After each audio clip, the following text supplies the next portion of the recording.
পুত্রের ইমামতি জানাজার নামাজ শেষে নিজ বাড়ির সামনেই দাফন করা হলো উত্তর পূর্বাঞ্চল আহলে সুন্নাত ওয়াল জামাতের সাবেক কেন্দ্রীয় সাধারণ সম্পাদক, বিশিষ্ট আলেম, আধ্যাত্মিক ব্যক্তিত্ব, জনপ্রিয় বক্তা ও লেখক মাওলানা জমির উদ্দিন লস্কর ওরফে বোয়ালজুরি সাহেবকে। অশ্রুসিক্ত পরিবেশে প্রিয় আলেমকে শেষ বিদায় জানান বিভিন্ন জেলা থেকে ছুটে আসা অসংখ্য মানুষ। সোমবার সোনাই কাজীঢোর পয়েন্ট সংলগ্ন জাতীয় সড়কের পাশের বিশাল মাঠে অগণিত মুসল্লিদের উপস্থিতিতে জানাজার নামাজ আদায় করা হয়। নামাজ পাঠ করান তারই সুযোগ্য পুত্র মাওলানা শাহিদ আহমেদ লস্কর। ধর্মীয় শিক্ষা, সমাজসেবা এবং ইসলামের প্রচার প্রসারে তার দীর্ঘদিনের অবদান উত্তর পূর্বাঞ্চলের মানুষের হৃদয়ে চিরস্মরণীয় হয়ে থাকবে।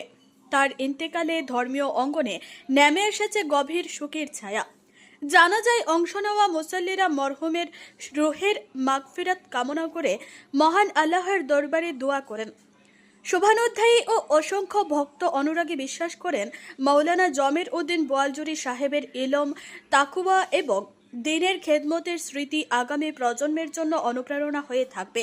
Bureau report, Janakantha 24। আল্লাহ হাবিব সাল্লাল্লাহু আলাইহি ওয়াসাল্লামের জামাতকে প্রতিষ্ঠা করতে গিয়ে, আকীদা প্রচার ও প্রসার করতে গিয়ে যে সকল আলিমরা সবচেয়ে বেশি কষ্ট পেয়েছেন তার মধ্যে বোয়ালজুরি সাহেব একজন। ওনার যে আজকে আল্লাহ পাকের ডাকে সাড়া দিয়ে উনি এই দুনিয়া ত্যাগ করেছেন, আমরা ওনার মাগফিরাত কামনা করি এবং আল্লাহ রাব্বুল আলামিনের কাছে ওনাকে জান্নাতুল ফেরদৌসে আলা মাকাম দান করার জন্য দোয়া করি আমরা সবাই। এই যে ক্ষতি আমাদের হয়েছে, এই ক্ষতি আমাদের পূরণ হবে বলে মনে হয় না। এমন এক নক্ষত্রের পতন হয়েছে যে ক্ষতিটা আমাদের সহজে পূরণ হবে বলে মনে হয় না। আজ আমরা ওনার মৃত্যুতে গভীর মর্মাহত। ওনার পরিবারের সাথে আমাদেরও সম্পর্ক রয়েছে। আমরা এখন ওনার জানাজা শেষ হওয়ার পর ওনার পরিবারের ভাইদের সাথে আমরা বসবো। একবার কি করতে পারি, শুধু দোয়া ছাড়া তো করার কিছু নেই। আপনাদের কাছে আরজ রইল, আল্লাহ পাক যেন ওনাকে জান্নাতে আলা মাকাম দান করেন, এর জন্য আপনারা দোয়া করবেন। তৎসঙ্গে আমাদের যে সকল বুজুর্গ এই দুনিয়া ত্যাগ করেছেন, আল্লাহ তাকে সাড়া দিয়ে চলে গেছেন, সবাইকে যেন আল্লাহ তাআলা জান্নাতে উচ্চ মাকাম দান করেন।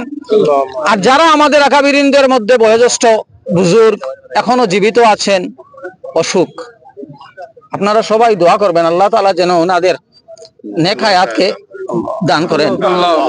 আমাদের যারা উলামা রয়েছেন তোর মধ্যে কিছু তো রয়েছেন বক্তা হিসাবে। উনি বক্তাও ছিলেন, লেখকও ছিলেন। ওনার কিছু বই এখনো আছে।